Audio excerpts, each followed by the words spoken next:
Hello, everyone. It's February the 7th, and on Monday, I can see on the screen my tie's all screwed up here. Let me halfway get this straight. Well, I don't know if I'm going the right way or the wrong way, but well, I know I'm going the wrong way now. All right, we'll try that. Maybe that looks a little bit better. Nevertheless, it's February the 7th. We have lost 31 additional people in West Virginia. I ask for your prayers. I ask for all the respect and honor of these great people and everything. The great West Virginians we've lost. Now we've lost 5,877 West Virginians. I'll read through those. The 5,847th death, an 87-year-old female from Kanawha County. The 5,848th death, an 89-year-old female from Raleigh County. The 5,849th death, a 65-year-old female from Greenbrier County. The 5,850th death, a 69-year-old female from Grant County. The 5,851st death, a 98-year-old male from Wood County. The 5,852nd death, a 92-year-old male from Jefferson County. The 5,853rd death, a 78-year-old male from Jefferson County. The 5,854th death, a 71-year-old female from McDowell County. The 5,855th death, a 77-year-old female from Wayne County. The 5,856th death, a 77-year-old male from Kanawha County. The 5,857th death, a 70-year-old female from Roane County. The 5,858th death, a 67-year-old male from Berkeley County. The 5,859th death, a 68-year-old male from Harrison County. The 5,860th death, a 75-year-old male from Raleigh County. The 5,861st death, a 58-year-old male from Morgan County.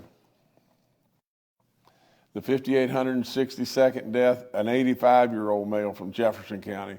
The 5,863rd death, an 85-year-old male from Raleigh County. The 5,864th death, an 88-year-old female from Raleigh County. The 5,865th death, a 74-year-old male from Kanawha County. The 5,866th death, a 63-year-old male from Preston County. The 5,867th death, an 83-year-old male from Raleigh County. The 5,868th death, a 78-year-old male from Raleigh County. The 5,869th death, a 59-year-old female from Kanawha County. The 5,870th death, a 74-year-old female from Mingo County. The 5,871st death, a 77-year-old male from Mineral County. The 5,872nd death, an 89-year-old male from Raleigh County. The 5,873rd death, a 72-year-old female from Webster County. The 5,874th death, a 66-year-old male from Kanawha County. The 5,875th death, a 79-year-old female from Nicholas County. The 5,876th death, a 73-year-old male from Raleigh County. And the 5,877th death, a 73-year-old male from Kanawha County.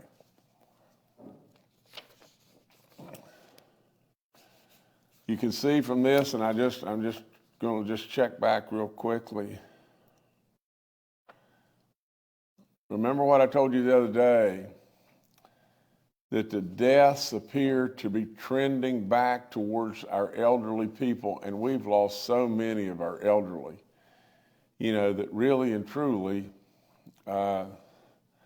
what that would tell me is if you've had so many of your elderly people that we've lost and so many that we have vaccinated, right at 90% of them, there's a lot of them that are not getting their booster shot. I don't know how many of these folks did not have their booster shot, but I can tell you in just what I just read today, we had 2 people that were in their 50s, one 59 and I believe one 58. Everybody else is 60, 70, 80, and 90 years old. We only had 2 people of the 31 people that I read here. A 58-year-old was the youngest of all of them. This thing is preying on our older people. If we don't get our booster shots, the those people really are in real jeopardy. We have 10,000 active cases now. We're down to 1,273 new positive cases.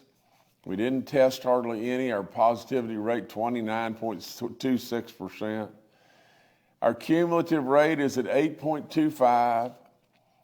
We have almost 450,000 people in West Virginia that have recovered from COVID. We've dropped down under 1,000 now in our hospitals to 986. We still have 214 people in the ICU units and 120 on ventilators. The red counties are still coming down. You know, we now have 4 green counties, which is awfully, awfully good. And you'll see, and I think probably the best time is to now show these charts and everything, or these graphs that you had, Jordan, and everything, and you'll see it's really easy to see if you'll just look at it and everything. This is West Virginia, and if you'll look at the top line or the bottom line, you'll see the surge that went way up, and you see it moving down, and it moving down pretty aggressively. If you'll show them the U.S. chart, please, Jordan. Do you have that? There you go. That's the U.S. chart, and you'll see the same thing. You'll see a very significant drop-off in everything, and we're very, very hopeful of both. And so it looks like what Dr. Marsh said to us probably a week ago, that we're starting to move in a good direction with all this, and let's just stay on top of it and keep fighting it and everything. And I just remind our elderly people, our elderly folks, it's your decision. It's your decision not to get that booster shot. It's your decision. But you can tell by the number or the numbers on the folks that we're reading, their ages and everything, that those are the people right now that are really, really in harm's way. We want to thank our National Guard in so many ways, but they have 290 Guard members that are deployed in 34 facilities. Great, great work. We want to remind everybody, if you want to get those 4 free home test kits and everything, all you got to do is just get a hold of us at covidtest.gov, and we'll get them to you. Your free N95 mask should be available to you right now for every person if you'll go to the pharmacies. From the standpoint of our antibodies, I've told you before about the FDA discontinuing 2 of them. We still have others. One of them is 2 oral pills, and so we do have antibodies to combat this virus. And if you would just take advantage of the free testing, and absolutely, if we can catch this early enough, we'll try to get you those antibodies. They're in semi-short supply, but we do have enough, and I think we're moving in a positive direction on that. There's no point in going through. I don't have any new updates on the letter that we sent up along with the governor of Virginia, Governor Youngkin, and to the CMS and asking for a waiver in regard to our rural hospitals. Now, that waiver will not come from from the standpoint of just saying, okay, we'll just allow, or we'll go back to where you don't have to be vaccinated at all. It won't come that way. We will get an extension of time or some level of consideration, that the formula that they use may be tweaked just a little bit or something like that. But anything we can get to where we can keep these people on the job, we need them desperately. Okay, I've told you about, if you feel any conditions whatsoever unusual and you're 65 and above, absolutely get tested, please. And we do have antibodies that can help you, but get tested. I encourage you about wearing your mask if you're in a crowd, people that you don't know, you're indoors, you're 65 and older, and you've got symptoms of some kind, or pre-existing conditions rather, whether it be heart, lungs, could be diabetes, weight, and anything. If you have those situations, you may really ought to consider wearing that mask. Over and over, I tell you about the booster shots. It's like a broken record, I know, but I've said it a million times. I don't get it. I don't get how you can make a decision to get vaccinated 2 different times and absolutely be told over and over and over, they're not doing you any good now, and really and truly wait on the booster shot, especially if you're over 65, and absolutely put it on pause and not take it. I do not get it at all, because it will absolutely protect you beyond belief, and we know that. We absolutely know that just as clearly as anything in the world. But just if you'll just think about it, just think about just this: the number of folks that are dying, the number of folks that are hospitalized. This may not prevent you from getting it, but it will absolutely help you in every way to prevent you from maybe going to the hospital or absolutely dying. So good numbers on one thing here. We have now reached 71%. We were at like 70.3 and 70.4, and finally we made it to 70.9. Now we're at 71% of the 18 and olders that have had 1 shot. We're at 82.5 on the 50 and olders, and we're at 89.8 now on our 65 and olders, and that's good. Still not as fast as we want it to be, but we're still penetrating. We're still absolutely getting people along the way. From the standpoint of your COVID-19 vaccine info line, it's all up on our website. Free testing, take advantage. We always thank Frith and Walgreens for all that they've done. The long-term care facilities, 161 outbreaks now, 1 in the church community, still in Nicholas County. Corrections still have 919 inmate cases at 25 facilities and 234 staff cases. I remind you about the rental program and everything. From the standpoint, if you're a renter or landlord, take advantage of this. For crying out loud, call us. We can probably put some real money in your pocket if you can qualify. I remind you about giving blood. It's so, so, so important and everything, and desperately important at this time. Now, I asked you for your condolences for a gentleman that I didn't know very well, but I knew him and everything. He was a Kanawha County commissioner. He was a delegate. We'll miss this man. This was a kind man. He's Hoppy Shores, and he served 42 years as a commissioner in Kanawha County. And he was elected in 1966 and served 42 years. It's just amazing. That's all there is to it.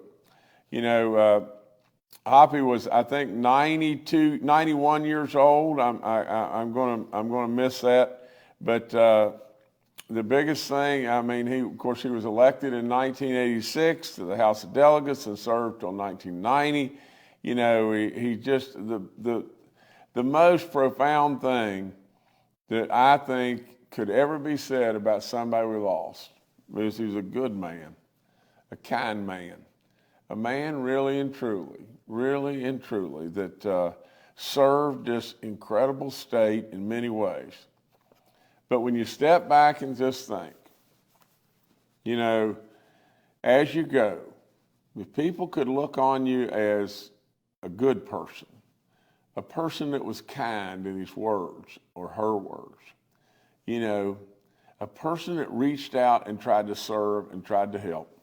That's what this man did. I don't know how it could be any better.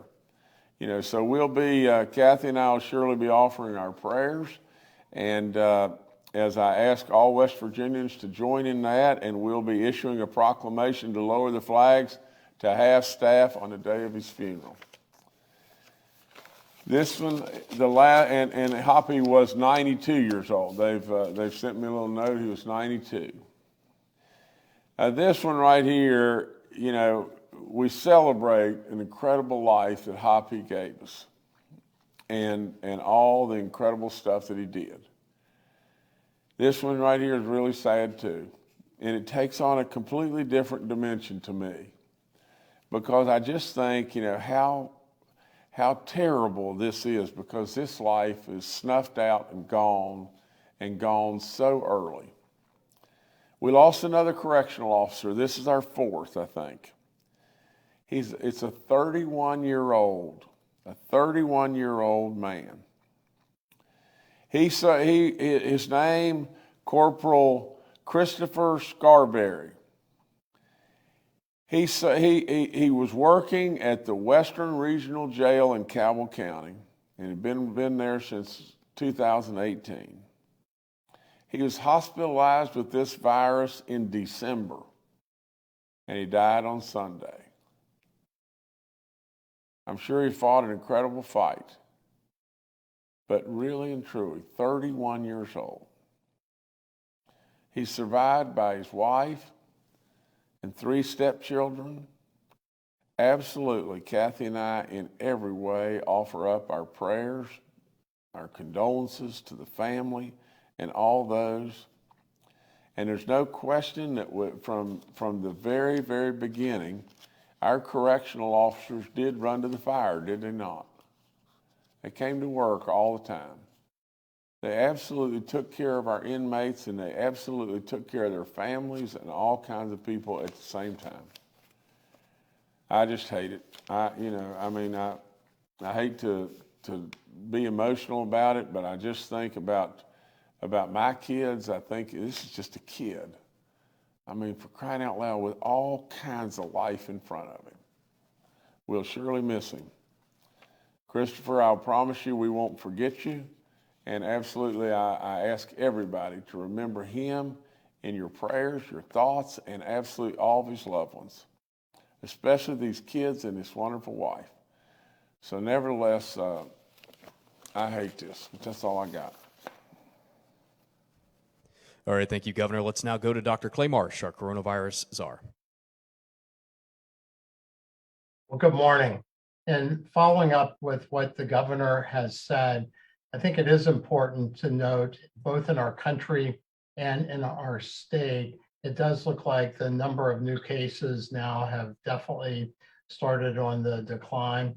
Again, we are a bit behind the rest of the country, particularly the urban parts of the country, maybe as much as 3 weeks behind or so, 2 to 3 weeks. We know that our hospitalizations, which still are hanging in that 990 to 1,000 range, which is something for us to still pay attention to. But we do know that nationally the hospitalizations are going down. The U.S. had the unfortunate finding of passing 900,000 deaths from COVID-19. And at an average daily number, even today, versus the Delta surge, we see more people dying on average each day still from the Omicron variant than we did from the Delta variant. And given the timing of the cases going down, the hospitalizations and lagging a little bit and going down, and then the deaths being the last thing to peak and then go down, we know that we are in a really important moment for West Virginia. Really important data just came out of Israel that basically compared people who got 2 doses of the COVID vaccine. And again, remember, Israel is mostly a country that relies on Pfizer vaccines as the mRNA vaccine of choice. So comparing people that got 2 doses versus people that got 3 doses. And what they found was that at all ages, the 3 doses, the booster dose, was really, really important and reduced the risk of having COVID infection significantly by about 14 times or so.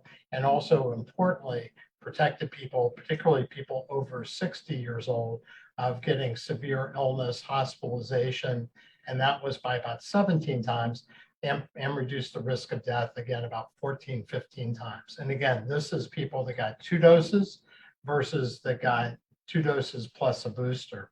So it does underscore the importance of getting that booster. And as we've talked about many times, the vaccines lose some of their potency after about 4 to 6 months of the first 2 doses.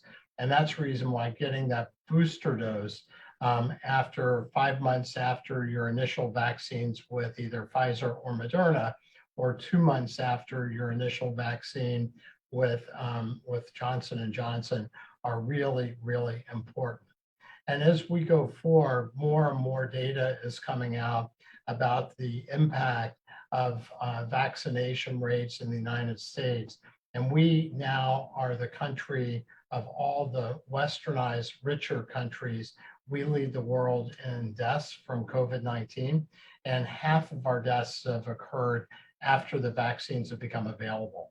So we know very well that getting vaccinated, getting boosted is really important to reduce hospitalizations and importantly, save lives. And given the fact that we think we're entering now this hospitalization and death component of the surge from the Omicron variant, it is really important to take advantage of this time frame to get boosted if you haven't been boosted. And please, particularly if you're over 50 years old, if you haven't been vaccinated, get vaccinated immediately. But if you've been vaccinated and it's 5 months since that last vaccine, please consider getting boosted. Really important right now. Thank you.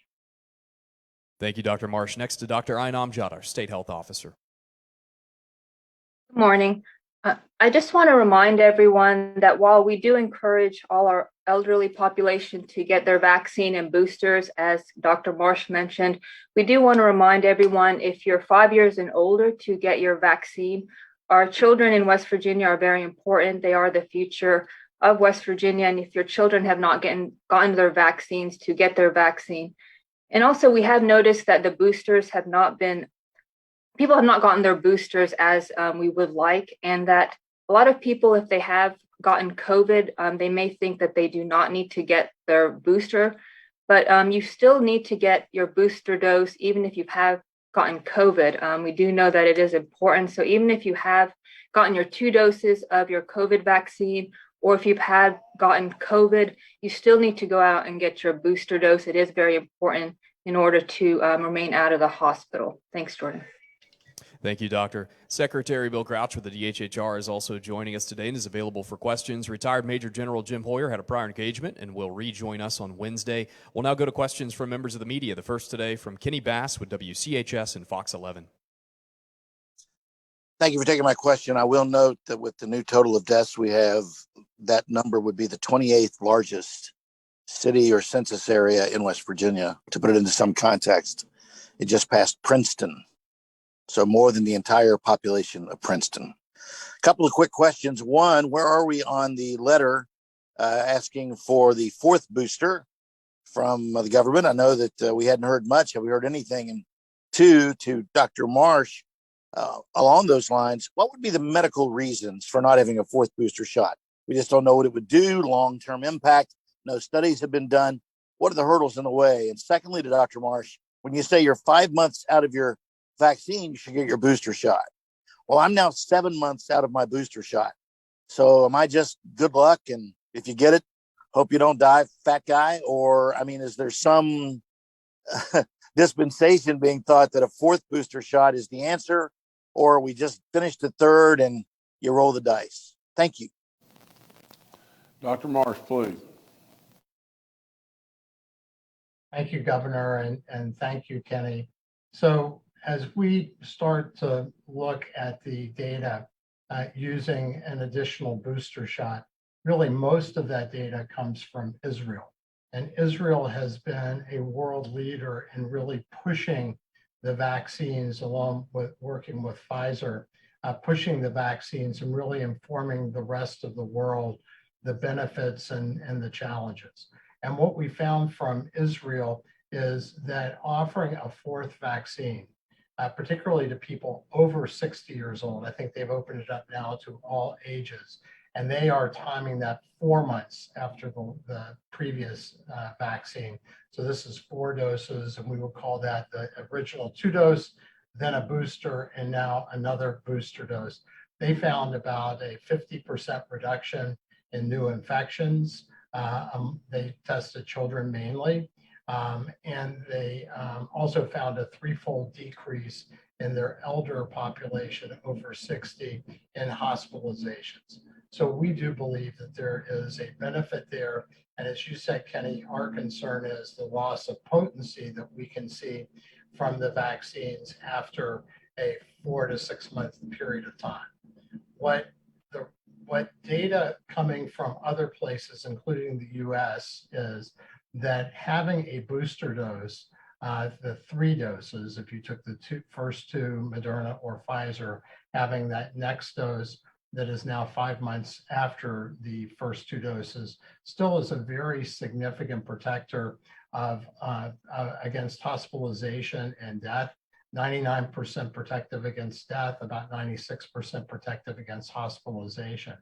What the real question, and what we asked the White House and the FDA, CDC to consider, would be to look to understand in a different population in America, and West Virginia represents an older, more chronically ill population, whether or not we wouldn't have seen an increase in the impact and the benefit of being able to give that additional booster 4 months after the last shot.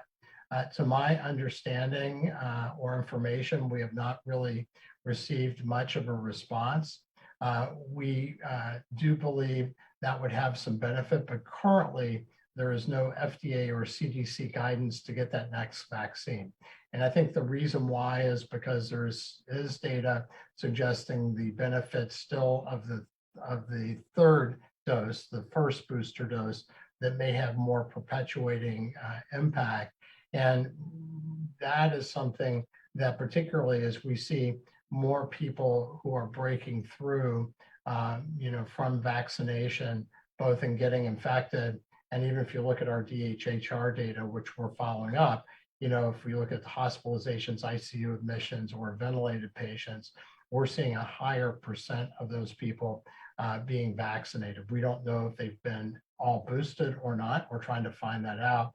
And we look at the vaccine breakthrough deaths, we can see these are in older West Virginians over 61.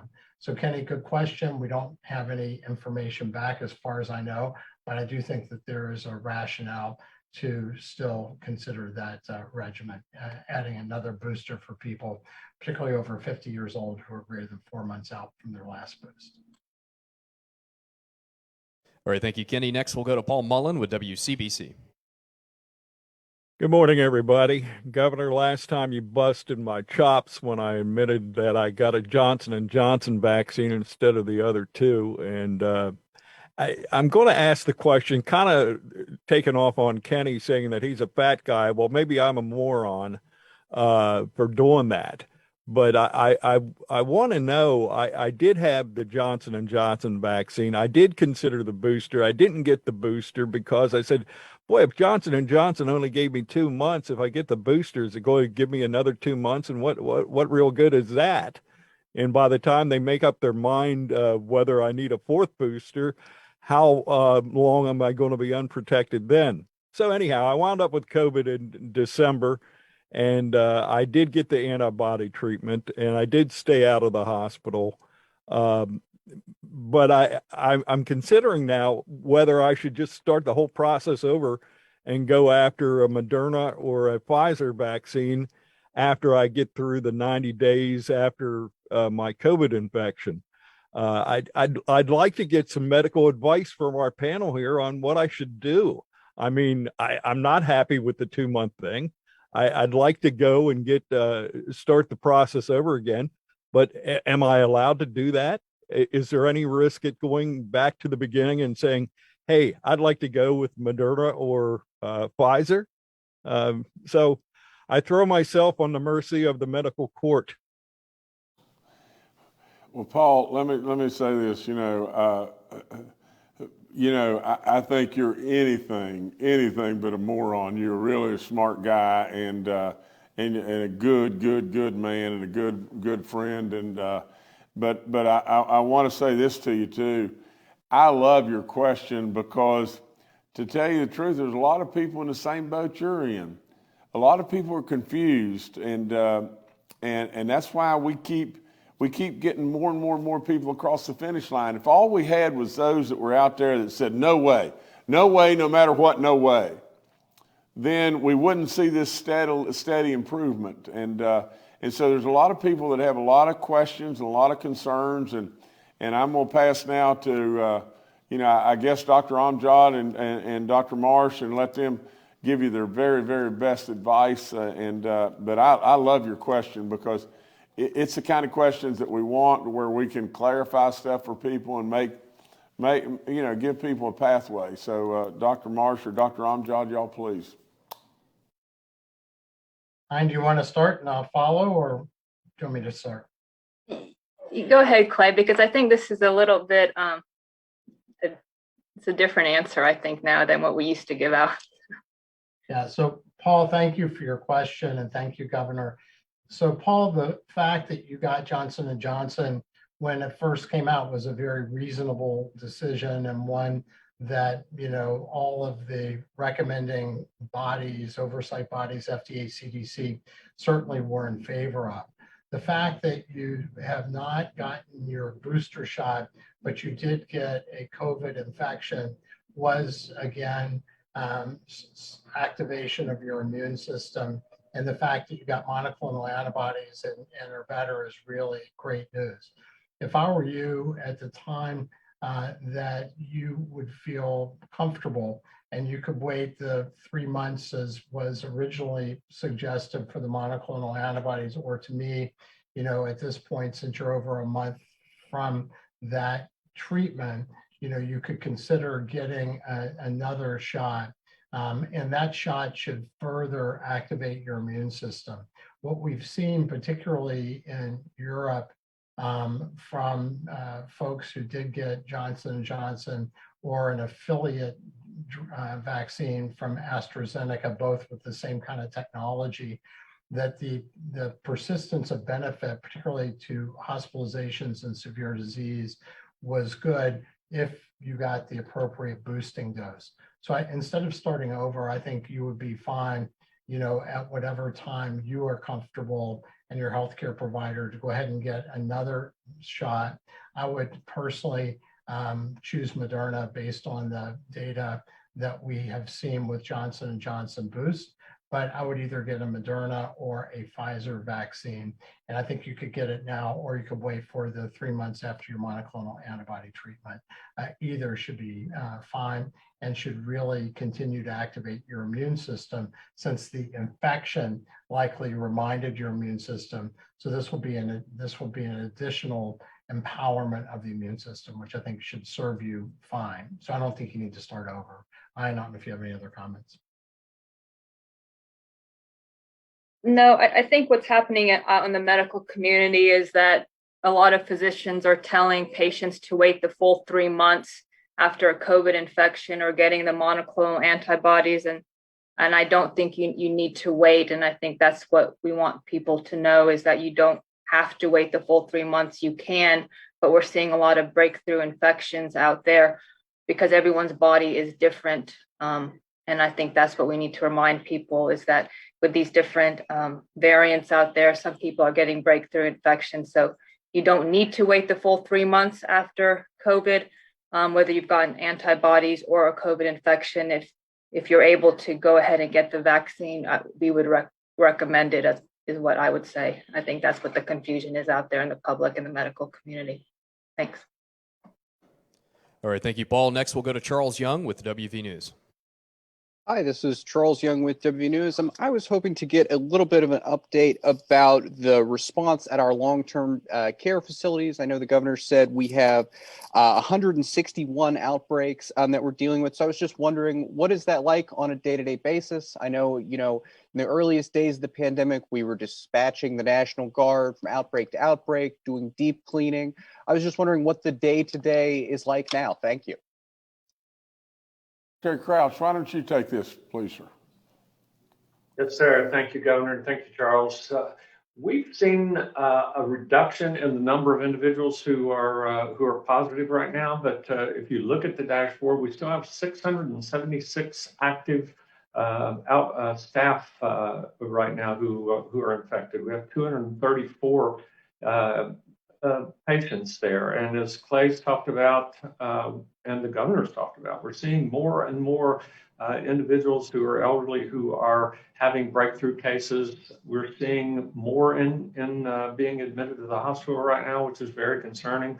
But overall, these vaccines protect individuals and they protect people. So the differences from early on, I think, are kind of the same everywhere, whether it's acute care or long-term care. Everybody's gotten a little more comfortable in dealing with this virus, and but everyone's being very careful. We've got more individuals vaccinated, more staff vaccinated at the nursing homes. As you know, we were the first. The governor charged on this and made sure that we made our elderly population the priority in West Virginia. We were the first in the country to get them vaccinated. We're still trying to make sure that those folks are safe. And I want to say, in terms of the staff out there, the staff of the nursing homes, gosh, these folks are heroes. They go into those buildings every day, and they just do an extraordinary job. We have a weekly meeting with the long-term care folks where we discuss the status of the facilities and where they are. We make sure they have enough test kits. We provide those from the state directly. We make sure they have enough monoclonal antibodies or access to antivirals. So we have a great partnership and a great relationship there. So overall, the change has been relaxing a little bit to deal with this virus, but also staying on our toes and making sure people are safe. All right, thank you, Charles. Next to Evan Bevins with Ogden Newspapers. Thank you. Just wanted to ask, as we see the active case numbers going down, thankfully, is there concern that people may, relax again, or should people be relaxing? I guess what's your advice to people as to what phase we're in now? What would you say to people as they see the numbers going down in terms of vaccinations, masking, and precautions? Thank you. Please. Who do you want, Governor? No, Dr. Marsh, please. Okay, thank you. And thank you, Evan. So we would certainly recommend for our vulnerable West Virginians to still be very careful. Omicron, the RT value in West Virginia, the reproductive value, the spread has now been below 1 for the last 5 to 7 days, which is great. The new cases are starting to reduce, but we know that still people are getting infected with the Omicron variant, which is incredibly infectious, and people are getting sick. And the governor can testify to the fact that this is not just a benign, don't worry about it kind of infection if you get it. And so particularly for our West Virginians over 50 years old, over 65 years old, please get your booster. That is the most important thing you can do to protect yourself if you haven't gotten it yet. And only about 57 or 58% of our over 65-year-olds have had a boost dose, and only about 52% of our eligible over 50-year-olds have had a boost dose. And if you're going out, particularly indoor environments, wear a high-quality mask, and we would recommend either an N95 mask that has that NIOSH, N-I-O-S-H approval on the side, or a KN95 mask that would have the stamping of GB2929 dash, and then it would have 2019, which is the most recent year that's been upgraded. So make sure you have good face masks that have been verified as to their authenticity. But this is no time to stop being thoughtful and careful, particularly if you're in the vulnerable age group. Thank you. All right, thank you, Evan. Governor, I'll turn it back to you. Well, I'll start, and we're going to work backwards here and everything. Dr. Marsh said that the governor would testify that this has not just been a benign nothing. If you do get this and you're older than 50 or whatever it may be, you can bet on that. From my standpoint, it was anything but just easy stuff. For a couple of days, it was bad. It was really bad. I never thought, that it was life-threatening, because I really had a lot of trust and faith in the vaccines and the booster that I'd already had, but it wasn't any fun. And I just can't imagine. I can't imagine, how people feel laying in the hospital or whatever and gasping for breath, and so please take heed to all these real superstar experts that we have and the good stuff that they're telling you.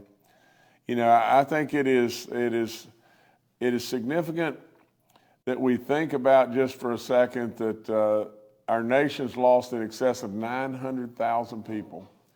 And we do celebrate the fact that this surge that we're in right now, the curve indicates, and I underline indicates, that we're really now starting to move in a better direction.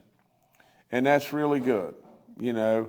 I think it's really important to note what Kenny Bass said. Kenny, I think, said that now that we have lost 5,877 people, that is equivalent to the 27th largest city that we have in West Virginia if you lost everybody there. If everybody died. That surpassed Princeton, West Virginia. If every single person in Princeton, West Virginia died, I mean, can you imagine the magnitude of that number? The magnitude of 5,877 people. It's just a lot of great West Virginians we've lost, and it is really sad. I'm sure that you picked up on Dr. Marsh's, comments about a fourth dose. All we can do is follow the science. All we can do is follow the knowledge that comes to us from all over the globe. Israel has really been a leader. There's no question in all this, and they've moved forward with their fourth dose, and they've seen incredible results from the standpoint of the fourth dose. Especially on people 50 and above. And so in trying to protect those people and trying to do what's right for those people and everything, we sent up a request, for permission and or a waiver to be able to give that fourth dose. And we still, you know how Washington is, everybody. It's just, it's a shame. But we still get, just lip service, and we don't get answers. And so all we can do is continue to try for you, and that's what we're going to continue to do. But nevertheless, I ask that you'll remember Hoppy Shores. I ask that you'll remember an incredible 31-year-old that we lost from corrections. And I think his name was Christopher Scarberry, and I want to make sure, yes, that's right.